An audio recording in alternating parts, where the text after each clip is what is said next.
اعوذ باللہ من الشیطان الرجیم بسم اللہ الرحمن الرحیم. السلام علیکم جماعت ششو.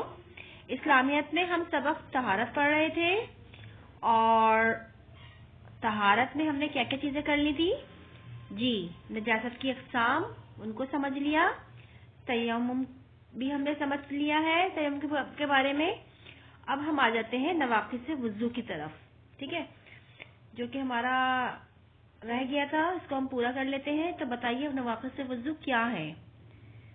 جی نواقض وضو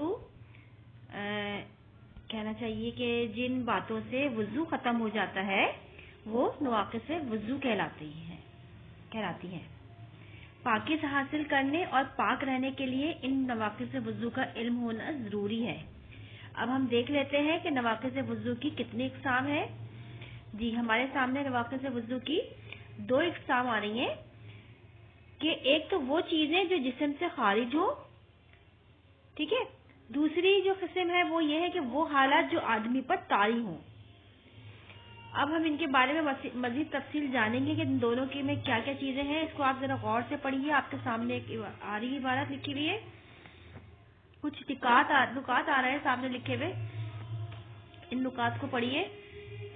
جی پہلی قسم کے نواقض وضو جو ہے وہ یہ ہے کہ پیشاب یا پخانہ کرنا, ریح کا خارج ہونا, جسم کے کسی بھی حصے سے خون کا نکل کر بہہ جانا. اگر خون صرف نظر آئے بہے نہیں تو وضو نہیں ٹوٹے گا. اور نمبر 4 منہ بھر کر قے ہو جانا. نمبر 5 تھوک میں خون آ جانا, خون اتنا ہو کہ اس سے تھوک کا رنگ نظر نہ آئے.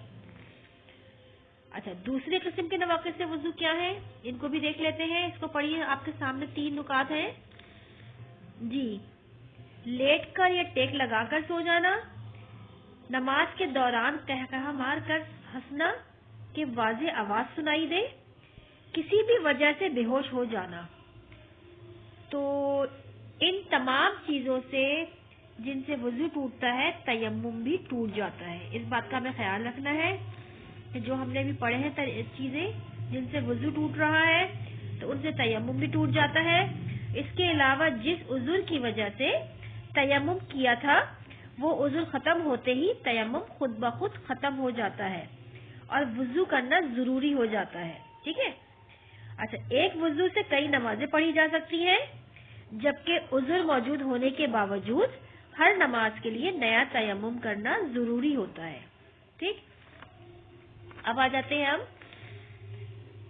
ہم نے جو سوال نمبر 4 ہم تھا صفحہ نمبر 35 پر, اس کے ہم نے 5 جملے تقریباً ہم نے کاپی میں کر لیے ہیں. جو غلط جملے تھے یا صحیح ان کی دونوں صورتوں میں ہم نے ان کو درست کر کے لکھ لیا ہے.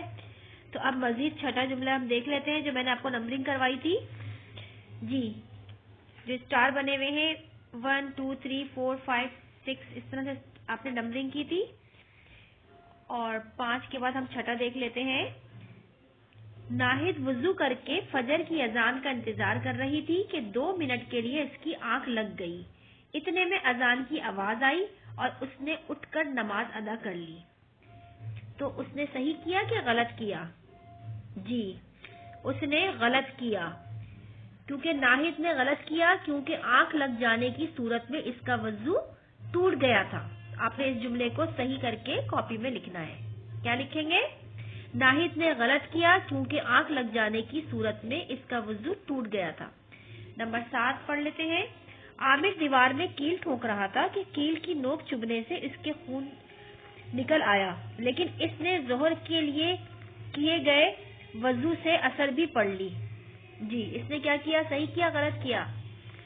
عامر نے درست کیا کیونکہ صرف ذرا سا خون نکل جانے سے اس کا وضو نہیں ٹوٹتا. ابھی ہم نے پڑھا ہے نا یہ چیز. جی نمبر 8 دیکھیے. ہوائی جہاز کا سفر شروع ہونے سے پہلے مامو جان نے تیمم کر لیا تاکہ سفر کے دوران کی تینوں نمازیں ادا کر سکیں. انہوں نے صحیح کیا غلط کیا؟ جی مامو جان نے غلط کیا. تیمم پانی نہ ملنے کی صورت میں کیا جا سکتا ہے اور ہر نماز کے لیے نیا تیمم کرنا ضروری ہوتا ہے. ٹھیک ہے, اس کو اسی طرح سے صحیح کر کے لکھیں گے 8ویں کو. اب آ جاتے ہیں 9واں جملہ ہمارے پاس ہے. گھر میں دوپہر 12 بجے سے پانی نہ تھا وضو نہ کر سکنے کی وجہ سے فوزیہ نے ظہر کی نماز ادا نہیں کی، تو اس نے ٹھیک کیا غلط کیا؟ سوچے جی، ابھی سمجھا ہے نا ہم نے اس بات کو؟ تو اس نے غلط کیا، فوزیہ نے غلط کیا۔ اگر گھر میں پانی بالکل بھی نہ تھا تو پڑوس سے لیا جا سکتا تھا، اور اگر یہ بھی ممکن نہ تھا تو تیمم کیا جا سکتا تھا، ہے نا؟ نماز تو نہیں چھوڑنی چاہیے تھی۔ اچھا 10واں جملہ دیکھ لیتے ہیں۔ گھر میں تمام جائے نمازیں دھلنے کے بعد گیلی تھی، اس لیے ناہید نے فرش پر ہی نماز پڑھ لی، تو فوزیہ نے غلط کیا، نہیں ناہید نے درست کیا۔